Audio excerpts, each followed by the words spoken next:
नमस्कार मित्रांनो, स्वागत आहे आपल्या नवीन एका व्हिडिओमध्ये। तर मित्रांनो, या व्हिडिओमध्ये आपण ऑनलाईन मतदान कार्ड कसं काढायचं तसेच मतदार यादीत नाव ऑनलाईन कसं लावायचं याबद्दलची संपूर्ण माहिती आपण या व्हिडिओमध्ये पाहणार आहोत। तर ही सर्व कामे आता आपण आपल्या मोबाईलच्या माध्यमातून 5 मिनिटात करू शकणार आहोत। तर मित्रांनो, याबद्दलची संपूर्ण माहिती आपण या व्हिडिओमध्ये पाहणार आहोत। तर त्यासाठी व्हिडिओ नक्की शेवटपर्यंत पहा।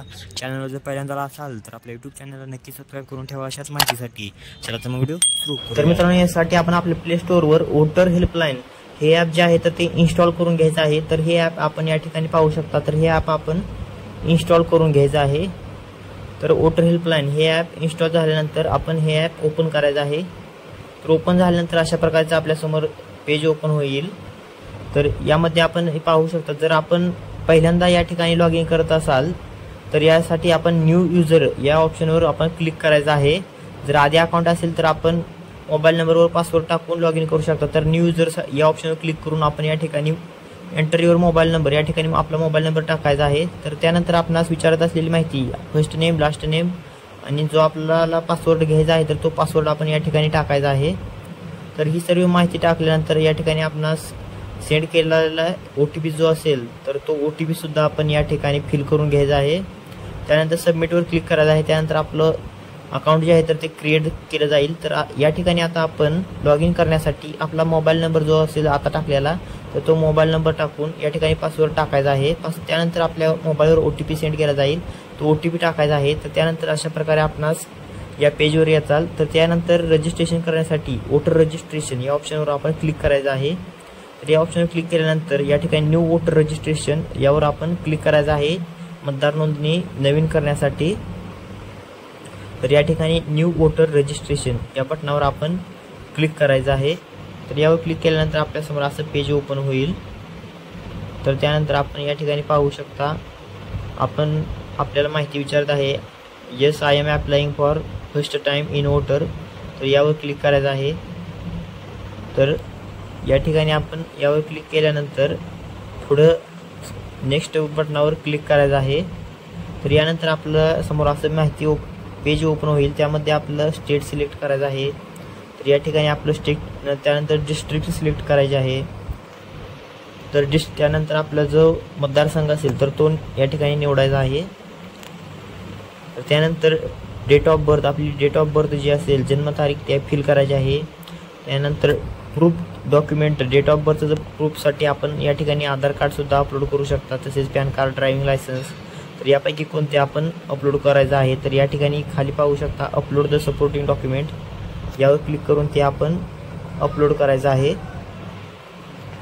तर यासाठी आपलं डेट ऑफ बर्थचा प्रूफ जो आहे तर तो त्यासाठी आपण हे अपलोड करायचं आहे। तर या ठिकाणी आपणास गॅलरीमधून ते जे डॉक्युमेंट असेल तर ते सिलेक्ट करून अपलोड करावायचं आहे। तर या ठिकाणी आपण आधार कार्ड अपलोड करत आहोत। तर त्यानंतर अपलोड केल्यानंतर या ठिकाणी प्रिव्ह्यू या ऑप्शनवर क्लिक करायचं आहे। त्यानंतर आपलं डॉक्युमेंट दाखवलं जाईल। त्यानंतर नेक्स्टवर क्लिक केल्यानंतर इथे आपलं प्रोफाईल पिक्चर जे आहे अपलोड पिक्चर, तर हे पिक्चर आपण या ठिकाणी अपलोड करायचं आहे। तर आपलं हे जे फोटो असेल तर तो मतदार कार्डावर येईल।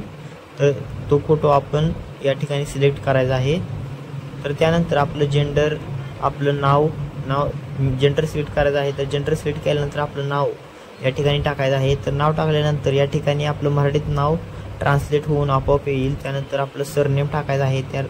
त्यानंतर आपलं सरनेम मराठीत सुद्धा येईल, इन रिजनल म्हणत आहे त्या ठिकाणी। तर ही सर्व माहिती आपण अचूक भरायची आहे। तर त्यानंतर आपला आधार नंबर सुद्धा भरायचा आहे। त्यानंतर या ठिकाणी आपला मोबाईल नंबर जो आहे तर तो टाकायचा आहे। त्यापूर्वी या ठिकाणी आपण एक बॉक्स दिसत आहे तर त्यावर क्लिक करायचं आहे। त्यानंतर आपला मोबाईल नंबर या ठिकाणी सिलेक्ट करायचा आहे, किंवा आपल्या पॅरेंट्सचा मोबाईल, रिलेटिव्ह जे असतील तर त्यांचा मोबाईल नंबरसुद्धा या ठिकाणी आपण एंटर करून घ्यायचा आहे। त्यानंतर ईमेल ID ॲप्लिकंट जो आहे तर त्याचा ईमेल ID टाकायचा आहे। त्यानंतर ईमेल ID ऑफ रिलेटिव्ह टाकायचा आहे।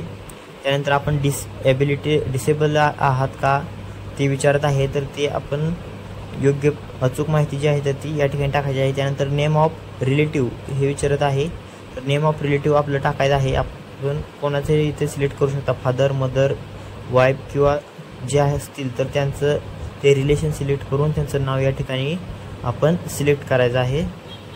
तर त्यानंतर या ठिकाणी आपण पाहू शकता नेम ऑफ रिलेटिव्ह जे असेल तर ते आपण या ठिकाणी फिल करून घ्यायचं आहे. तर या ठिकाणी आपण फिल करूयात. तर या ठिकाणी आपण या नेक्स्ट बटनावर क्लिक केल्यानंतर आपणासमोर ॲड्रेस जो असेल तर तो ॲड्रेससाठी विचारलं जाईल. तर आपला जो ॲड्रेस असेल तर तो आपण ॲड्रेस या ठिकाणी अचूक भरून घ्यायचा आहे. तर अशा प्रकारे आपण आपला ॲड्रेस जो असेल तर तो ॲड्रेस या ठिकाणी फिल करायचा आहे. तर त्यानंतर आपलं टाउन म्हणजेच विलेज आपणास विचारलं जाईल. त्यानंतर पोस्ट ऑफिस नंतर आपला पिनकोड जो असेल, त्यानंतर तहसील, ही सर्व माहिती आपण योग्य पद्धतीने अचूक भरून घ्यायची आहे. त्यानंतर ॲड्रेसच्या प्रूफसाठी आपण डॉक्युमेंट अपलोड करायचं आहे. यामध्ये आपण आधार कार्ड जे आहे तर ते अपलोड करू शकता मागची साईड ज्यामध्ये आपला ॲड्रेस दिलेला असतो. तर तो ॲड्रेससाठी ते सिलेक्ट करून आपण अपलोड करून घ्यायचं आहे. तर आधार कार्डची मागची साईड जी असेल त्यामध्ये ॲड्रेस असतो तर ती सुद्धा आपण अपलोड करू शकता. तर यामध्ये आधार कार्ड सिलेक्ट करायचं आहे. तर त्यानंतर मागची साईड जी असेल तर ती अपलोड करून घ्यायची आहे. तर त्यानंतर आपण पाहू शकता. त्यानंतर प्रिव्ह्यू करून नेक्स्ट या बटनावर आपण क्लिक करायचं आहे. तर त्यानंतर फॅमिलीमधील कोणाचं आपलं वोटर आय डी असेल तर त्याबद्दलची माहिती विचारली जाईल तर ती आपण भरायची आहे. तर त्यानंतर ही जी आहे तर आपलं कोण रिलेशन असेल तर त्याबद्दलची त्यांची माहिती भरून घ्यायची आहे.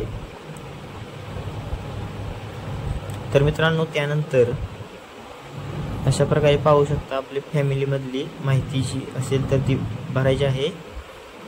तर त्यानंतर आपण हा फॉर्म नेक्स्टवर क्लिक करायचा आहे. त्यानंतर आपल्यासमोर असं पेज ओपन होईल. यामध्ये आपलं डिस्ट्रिक्ट निवडायचं आहे, आपलं विलेज निवडायचं आहे. त्यानंतर या ठिकाणी आपणास विलेज सिलेक्ट करायचं आहे, आपलं विलेजचं नाव टाकायचं आहे. त्यानंतर ही दिलेली माहिती आपण वाचून घेऊन या ठिकाणी बॉक्स जे आहे तर त्या बॉक्समध्ये टिक करायचं आहे. या ठिकाणी आपण या ठिकाणचे रहिवासी कधीपासून आहात तर ते त्याबद्दलची माहिती टाकायची आहे. तर त्यानंतर या ठिकाणी ब्ल्यू टिक जे असेल या ठिकाणी आपण माहिती जी असेल तर ती वाचून घ्यायची आहे. तर त्यानंतर आपण आपलं फॉर्म या ठिकाणी असा पाहू शकता. तर या ठिकाणी जी आपली माहिती विचारत आहे तर ती टाकून घेऊन आपण नेक्स्ट या बटनावर क्लिक करत आहे. तर त्यानंतर आपणास हा फॉर्म आपला दाखवला जाईल. तर ही माहिती संपूर्ण अचूक आहे का त्याची आपण खात्री करायची आहे. त्यानंतर कन्फर्म या बटनावर क्लिक केल्यानंतर आपल्यासमोर आपला फॉर्म सबमिट झाल्यानंतर हा रेफरन्स आय डी जो असेल तर तो रेफरन्स आय डी दाखवला जाईल. तर या रेफरन्स आय डीवरून आपण नंतर आपल्या फॉर्मचा जो स्टेटस असेल तो स्टेटस चेक करू शकणार आहात. तर हा रेफरन्स आय डी त्यासाठी लागणार आहे. तर हा रेफरन्स आय डी आपण सेव्ह करायचा आहे. तर आपला जो ॲप्लिकेशन स्टेटस असेल तर तो चेक करण्यासाठी आपण या ठिकाणी आपण ऑप्शन पाहू शकता track your status of your form यावर क्लिक करायचं आहे. यावर क्लिक केल्यानंतर हा जो रेफरन्स आय डी आपणास आलेला असेल तर तो आपण या ठिकाणी एंटर करून आपला जो स्टेट असेल तर ते स्टेट सिलेक्ट करायचं आहे. आणि ट्रॅक स्टेटसवर क्लिक केल्यानंतर आपला जो फॉर्मचा ॲप्लिकेशन स्टेटस असेल तर तो आपणास दाखवला जाईल. या ठिकाणी पाहू शकता submitted date, BLO appointment, field verified, accepted, rejected. तर ही सर्व माहिती जी असेल तर आपल्या ॲप्लिकेशन स्टेटसबद्दलची तर ही सर्व माहिती दाखवली जाईल. तर मित्रांनो या व्हिडिओमध्ये इथेच थांबूया. धन्यवाद.